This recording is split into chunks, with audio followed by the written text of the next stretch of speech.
Assalamualaikum warahmatullahi wabarakatuh. Perkenalkan, nama saya Sandi Muhammad Ramdhani dengan NIM 11950300203. Kali ini saya akan melakukan consecutive interpreting pada video The Odd is Out yang berjudul Growing Up Without Cable. Sebelum dimulai, saya akan melafazkan basmalah terlebih dahulu. Bismillahirrahmanirrahim. Langsung kita mulai saja.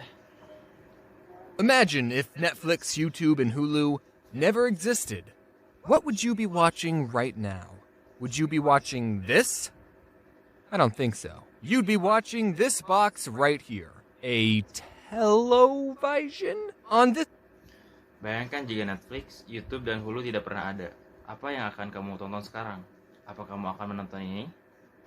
Aku tidak berpikir demikian. Tapi kamu akan menonton dari sebuah kotak ini yang bernama televisi. This device, instead of picking what you wanted to watch and when you wanted to watch it, the television would decide all that for you. And instead of watching a single 5-second skippable ad in the beginning, you'd have to watch 5 30-second long unskippable ads. Can you? Dari perangkat ini, alih-alih kamu memilih kapan atau apa yang akan kamu tonton, televisi ini akan memutuskan kehendaknya sendiri. Dan sebagai ganti dari menonton iklan 5 detik yang bisa kamu lewati di awal video, kamu harus menonton 5 iklan dengan durasi sekitar 30 detik yang tidak akan bisa kamu lewati. Think of anything more annoying? An advertisement right in the middle of your show?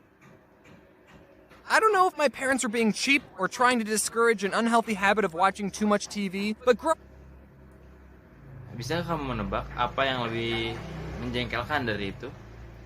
Ya, iklan di tengah-tengah acara. Aku tak tahu kalau orang tuaku menjadi berpura-pura miskin atau mencoba mencegahku dari kebiasaan buruk menonton TV terlalu lama. Growing up, my parents didn't have cable television at all in the house. Now, in this modern day and age of online content, some of you are living perfectly content lives without cable.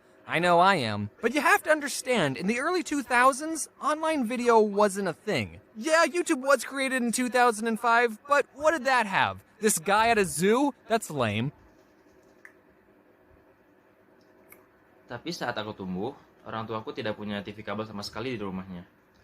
Sekarang, di zaman modern, muncullah konten-konten online dari beberapa kalian pasti hidup nyaman tanpa TV kabel. Soalnya saya juga begitu. Tapi yang harus kamu pahami, di awal tahun 2000-an, video online itu bukan apa-apa. Oke, YouTube dibuat tahun 2005, tapi ada apa sih di dalamnya? Hanya seseorang di kebun binatang? Begitu menyedihkan. So being an early 2000s kid, you had to get your cartoons through the TV. And if your parents didn't pay $65 a month to get cable, then you didn't get the channels with SpongeBob, Jimmy Neutron, or Courage the Cowardly Dog. The only thing you got was... Jadi anak awal tahun 2000-an, kamu akan hanya bisa menikmati kartun itu cuma di TV. Dan jika orang tuamu tidak membayar senilai $65 sebulan untuk TV kabel, kamu tidak akan mendapatkan channel yang ada SpongeBob, Jimmy Neutron, atau Courage the Cowardly Dog. this green brother and sister called PBS Kids. And whatever these things were. PBS Kids stands for Public Broadcasting Service. Kids. That meant all the shows on PBS Kids were government or privately funded. Jadi yang kamu dapatkan hanya dua saudara warna hijau ini, PBS Kids, dan apapun lah ini namanya. PBS Kids adalah kependekan dari Public Broadcasting Service Kids. Jadi semua acara di PBS Kids dibiayai pemerintah atau didanai secara privat. So the shows on PBS didn't really have any commercials per se, but they did have the same sponsorship ads that would play a message before every show. If you grew up on PBS Kids, then Juicy Juice and Where a Kid Can Be a Kid is just engraved in your memory. Jadi biasanya acara di PBS itu tidak ada iklan di tengah-tengah acara. Tapi mereka juga mempunyai sponsor yang ditayangkan di setiap awal acara. Jadi kalau kamu sering menonton PBS Kids, maka Juicy Juice dan Where a Kid Can Be a Kid pasti sudah pasti sudah tertanam di benak kalian. And also, every show would thank you, the viewer, for watching, and I think that's really nice. So, everyone watching this, you're welcome. I'm kinda glad my parents didn't buy cable. Dan juga di setiap acara, mereka akan selalu berterima kasih kepada pemirsa yang telah menonton. Dan aku pikir itu sangat baik. Jadi, untuk semua yang menonton video ini, aku ucapkan sama-sama. Dan aku pun merasa lega karena orang tuaku tidak membelikan aku TV kabel. Because instead of spending hours of my time watching mindless television, I spent hours of my time watching television with morals and math. Yep.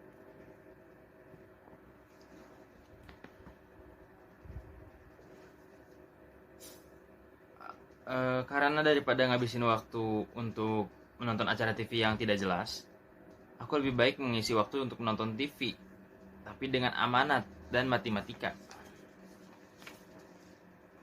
A lot of shows on PBS were either educational or taught you how to be a good person. The shows I'm gonna mention had pretty crazy concepts, but the conflicts in each episode were very down to earth and slice of lifey, almost like the shows were made for children. Like in Clifford the... Ya, jadi acara di PBS entah pasti bersifat mendidik atau mengajarkan bagaimana cara menjadi orang yang baik atau berbuat baik. Acara yang akan aku sebutkan ini memiliki konsep yang cukup unik. Tapi konfliknya di setiap episode sangat rendah hati dan seputar kehidupan sehari-hari yang dibuat untuk anak-anak. The Big Red Dog. It's a show about this girl's dog who grew up to be the size of a freaking house for no reason except for the fact that the girl loved the dog so much that he grew up to be a monster. So that means... Seperti di Clifford the Cowardly Dog, dia menjadi anjing merah yang besar. Sebuah acara tentang anjing peliharaan sang gadis yang tumbuh seukuran rumah tanpa sebuah alasan. Kecuali faktanya bahwa gadis itu emang sayang banget sama anjingnya sampai tumbuh menjadi sebesar monster itu. If your dog is normal sized, you don't love it enough. And it probably doesn't love you. So, yeah, a giant red dog is a pretty weird premise, but the episodes were about everyday things. Like this blue dog feels bad that he tore up his owner's sweater, and his friends tell him to just be honest, and he does, and everyone's happy. Or the episode... Jadi kalau anjingmu berukuran normal, jangan terlalu menyukainya. Dan mungkin dia juga gak akan suka sama kamu. Jadi ya, sebuah anjing merah yang sangat besar adalah premis yang sangat aneh. Tapi di episode ini, semua kegiatan tentang kehidupan sehari-hari. Seperti anjing biru ini yang merasa bersalah bahwa dia telah merobek sweater pemiliknya. Dan temannya menasihatinya untuk jujur dan dia pun melakukannya. Lalu semuanya kembali bahagia. Where this new dog moves into town, but he's missing a leg, and then Clifford and his friends have to learn that having 3 legs still means you can accomplish a lot of things any normal human can do. Dog. And I rate this show a 10 out of 10. Atau episode yang baru, yaitu ada anjing yang baru pindah ke kota, tapi dia kehilangan kakinya. Kemudian Clifford dan teman-temannya harus belajar bahwa mempunyai 3 kaki masih bisa melakukan banyak hal seperti manusia normal. Tapi maksudku anjing normal. Dan aku memberi nilai pada acara ini 10 dari 10. Next is Dragon Tales, the show that made dragons kid-friendly. There's Org, he's the biggest, not so brave of heart. There's Cassie, she's so shy, but so very smart. There's Zack and Wheezy and their tales of fun, 'cause you know 2 heads are better than 1. Dragon Tales, it's almost time for Dragon Tales. The show was... Selanjutnya adalah Dragon Tales. Acara yang membuat naga menjadi lebih baik dan lebih aman untuk anak-anak. Ada Org, dia yang terbesar, tidak begitu berani. Ada Casey, dia yang pemalu tapi sangat pintar. Ada Zack dan Wheezy, dan mereka sangat menyenangkan. Tapi kamu tahu, dua kepala lebih baik daripada satu. Dragon Tales. Sekarang hampir waktunya untuk Dragon Tales. It's pretty similar to Clifford. The characters would spend an episode learning everyday things like how to do a cartwheel, or they would try to make it rain so they could show their friend what a rainbow looks like. And there was also this grandpa dragon who knew Spanish for some reason. Acara ini sangat mirip dengan Clifford. Karakternya akan menghabiskan satu episode belajar kegiatan di setiap harinya secara monoton. Bagaimana cara melakukan cartwheel, atau mereka mencoba membuat hujan agar bisa menunjukkan kepada teman-temannya seperti apa wujud pelangi itu. Dan juga ada kakek naga yang tahu bahasa Spanyol untuk beberapa alasan.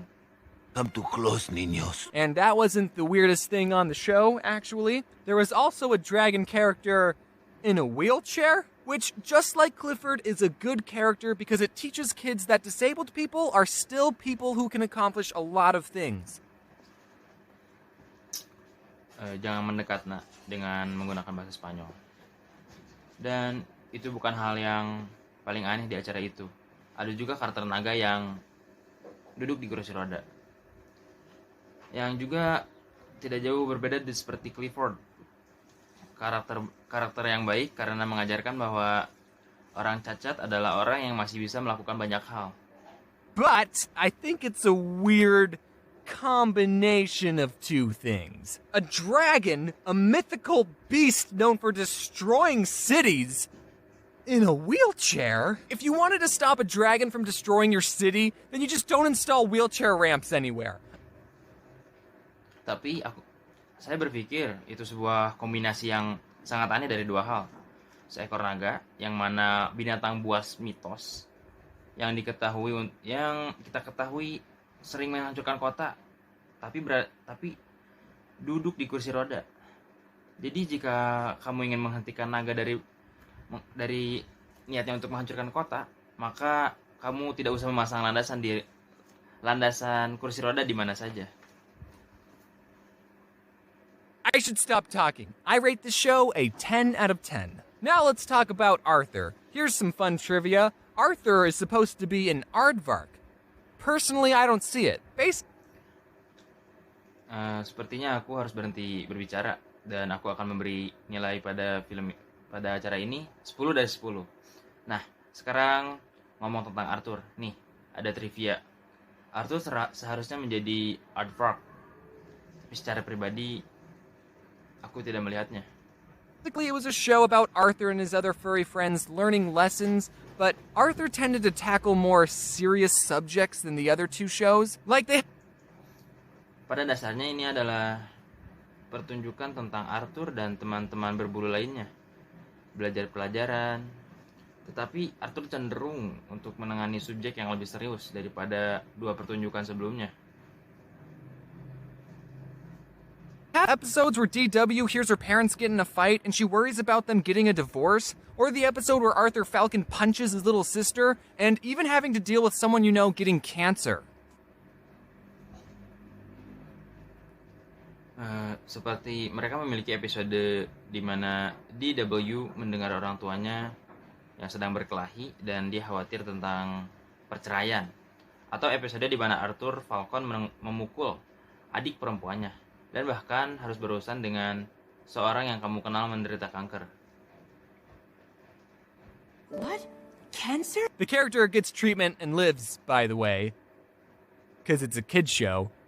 10 out of 10. Next, let's talk about my favorite show on PBS Kids, Cyber Chase. Nah, karakternya mendapatkan perawatan dan hidup.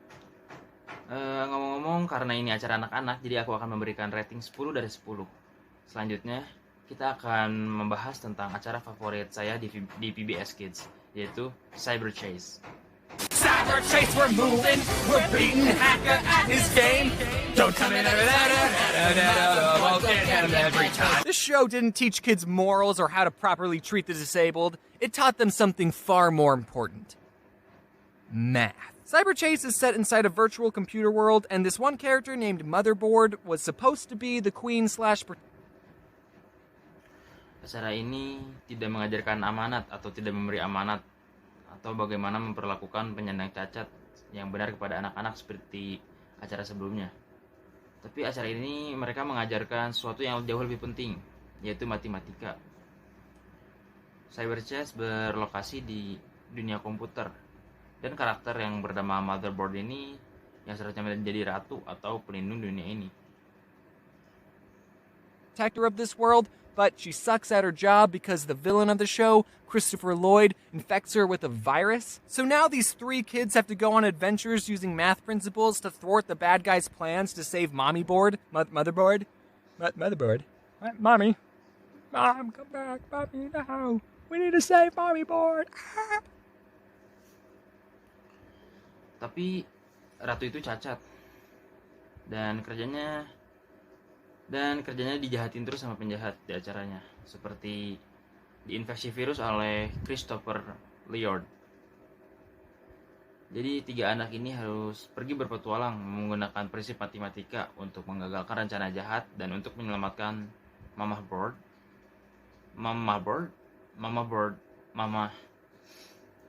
Kita harus menyelamatkan Motherboard.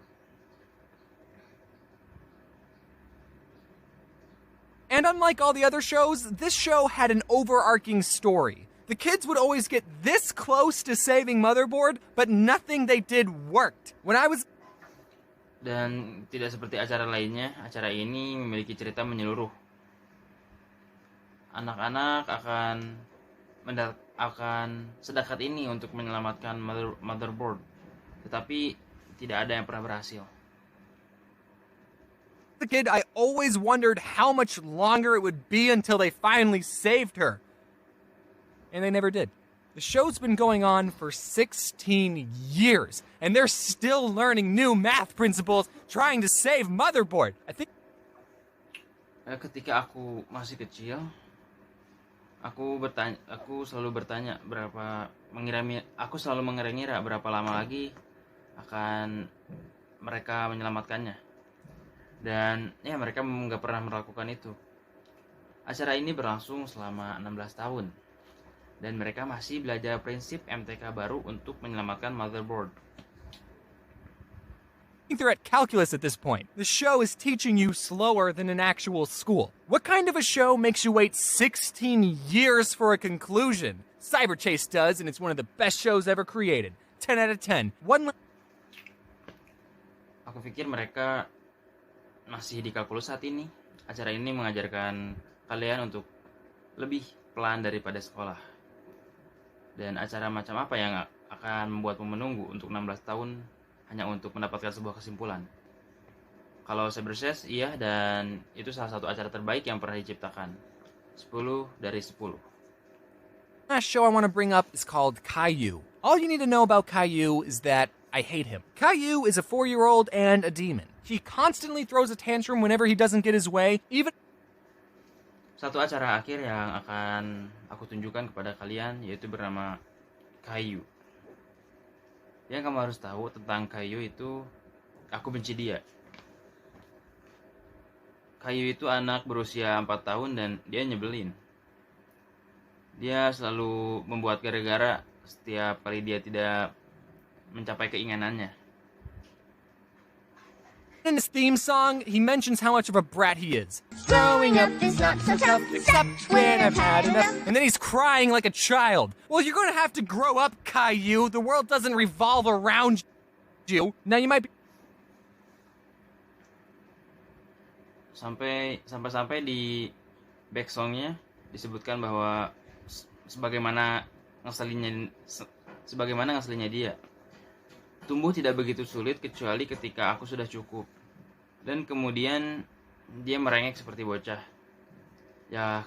Caillou, kamu harus tumbuh menjadi lebih dewasa. Dunia tidak selamanya mengelilingi dirimu. You're thinking, James, this kid is 4 years old. Of course he's going to be a brat. And I agree, but a big problem with Caillou isn't the fact that he's a brat, but it's with his spineless parents. Dan sekarang kalian bakal berpikir, James, anak ini kan masih berumur 4 tahun. Sudah pasti biasanya juga ngeselin. Dan ya, aku pun setuju. Tapi masalahnya si Kayu ini bukan ngeselin, tapi hanya orang tuanya aja yang kurang mendidik dia. Kayu's mom just lets him get away with everything. Whenever I misbehaved, you know what happened to me? I had to go sit in the timeout corner. You know what happens to Caillou? Nothing. Not what? Ibunya Kayu membiarkan dia melakukan apa aja yang dia inginkan. Ketika aku bandel, kalian tahu apa yang terjadi? Aku harus diam di pojok ruangan. Kalau Kayu, gak pernah. Once does Caillou ever get punished? It's always his mom just being like, Caillou, what you said wasn't very nice. Now go behave, okay? 0 out of 10 with the show with just the humans. I hate it. I just realized... Pasti selalu mamanya berbicara, Kayu, yang kamu lakukan itu tidak baik. Sekarang bertingkah baik ya. Aku beri penilaian 0 dari 10 dengan acara manusia yang kayak gini doang. that all the shows I mentioned were animated, but there was a lot of non-animated shows that I still watched. But whatever, I could just say that these shows fit the theme of my channel. Or I could make a part 2, I can do whatever I want. Now, as a die-hard PBS... Dan aku baru menyadarinya, acara yang aku sebut di animasi itu. Tapi masih banyak acara yang bukan animasi yang aku masih tonton. Tapi apa bisa boleh buat? Aku bisa bilang acara ini cocok untuk teman di channelku. Atau aku bisa membuat part 2 di mana aku bisa melakukan apapun yang aku mau. Nah, sebagai penggemar berat PBS Kids, fanboy, I think I speak for everyone when I say that what PBS was missing was a crossover episode. How hard would it have been for the Clifford people and the Dragon Tales people to coordinate an episode where the three-legged dog finds the dragon scale, he could dig it up out of the sand because... aku pikir aku harus berbicara kepada semuanya ketika aku akan mengatakan bahwa ada yang kurang dari PBS Kids, yaitu sebuah episode crossover. Ya, betapa sulitnya bagi orang-orang untuk menggabungkan Clifford dan Dragon Tales dan menyusun sebuah episode di mana anjing berkaki 3 menemukan sisik naga dan dia menggali pasirnya karena anjing suka menggali. Dogs like to dig, except this dog wouldn't be that good at digging. And then he would meet up with a wheelchair dragon and they could be best friends. I would have loved that. As much as I'm joking about it, as a kid, I actually really wanted a crossover episode between the shows Clifford and Clifford's Puppy Days, which is enough. Lalu dia akan bertemu dengan naga berkursi roda dan mereka akan menjadi sahabat dan semuanya bahagia. Tapi sejauh ini aku bercanda tentang itu sebagai anak kecil. Dulu aku sebenarnya berkeinginan untuk membuat episode crossover antara Clifford dan Clifford's Puppy Days. Another show that follows Clifford before he was interesting, when he was tiny, so before Emily Elizabeth loved him. So there was a bunch of new characters that all knew Clifford when he was little, and the two shows existed in the same universe, so it wouldn't have been that unbelievable for Clifford to visit.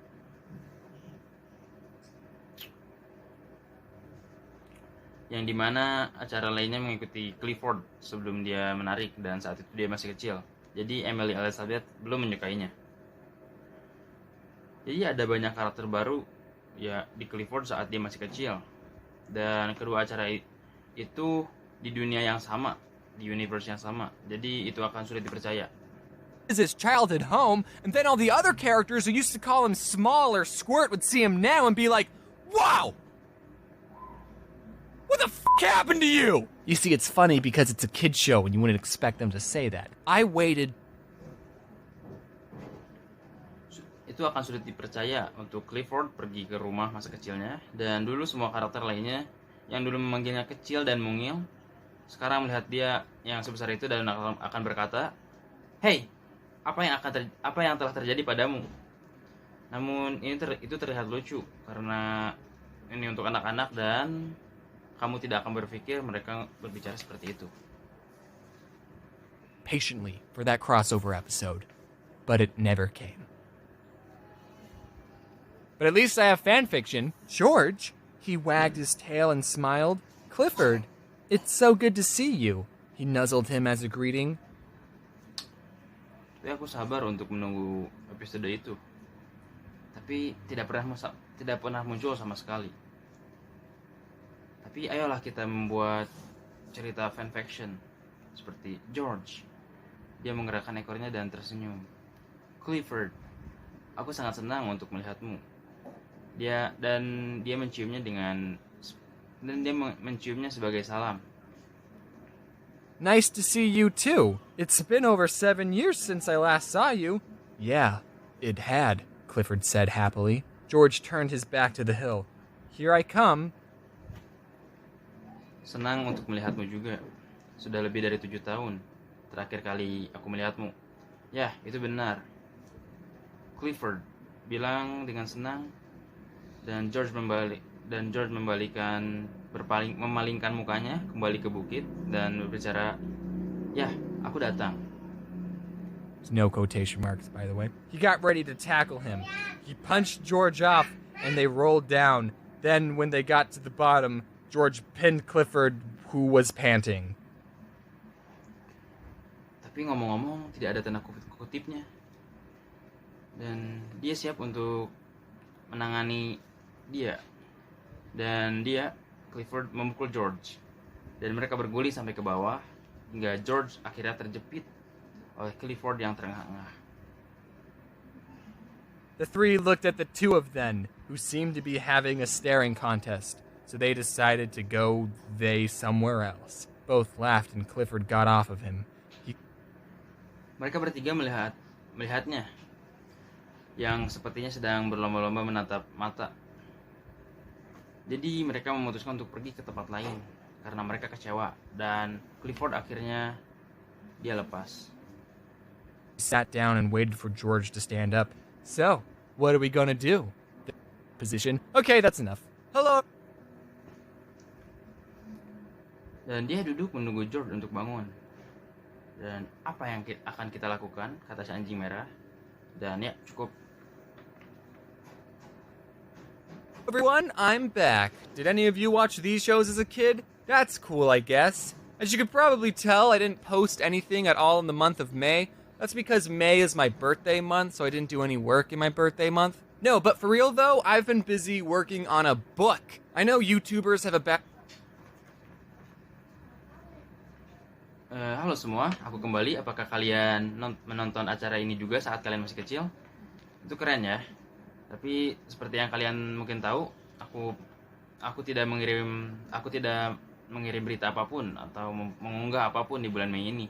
Karena bulan Mei itu adalah bulan ulang tahunku, jadi aku tidak merasa tidak harus melakukan apapun di bulan ulang tahunku.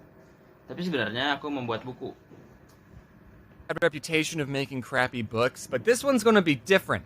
This one has pictures in it. It's gonna be on sale in August, but you can pre-order it right now on Amazon, link in the description, and you'll be able to pre-order it at my booth at VidCon, and I was thinking of doing something special for the people who pre-order it at VidCon, like giving them...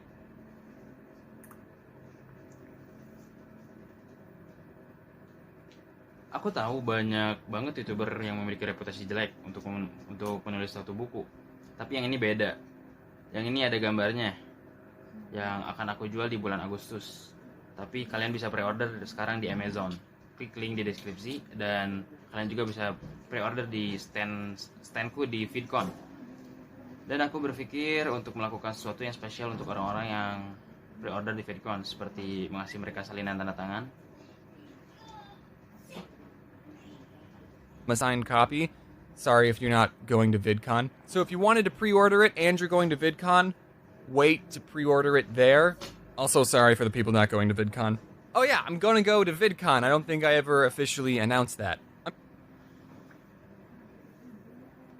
Ya, maaf kalau kamu tidak bisa memesan di VidCon. Jadi kalau mau pre-order dan mengunjungi VidCon, tunggu untuk pre-order di sana. Maaf buat orang-orang yang gak bisa ke VidCon. Oh iya, nanti aku akan mengunggah di VidCon dan aku tidak berpikir untuk diumumkan. Sekian dari saya. Wassalamualaikum warahmatullahi wabarakatuh.